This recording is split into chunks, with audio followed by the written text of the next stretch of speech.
नमस्ते, मैं अनुज चौधरी मिराए एसेट शेरखान की तरफ से आप सबका कमोडिटीज पॉडकास्ट में स्वागत करता हूं। आज जिस कमोडिटी की जानकारी देने जा रहा हूं वो है crude oil. MCX crude oil पिछले 7 ट्रेडिंग सेशंस से higher top higher bottom pattern form कर रहा है। ये 10 दिन और 40 दिन के मूविंग एवरेज के ऊपर में ट्रेड कर रहा है। मोमेंटम इंडिकेटर MACD एक पॉजिटिव डाइवर्जेंस दिखा रहा है। ये सब फैक्टर्स इंडिकेट करते हैं कि शॉर्ट टर्म ट्रेंड बुलिश है।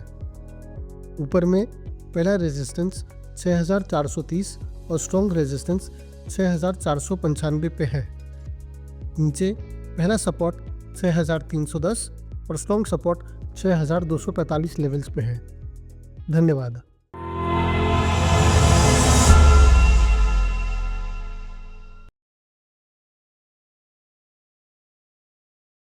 Investment in securities market are subject to market risks.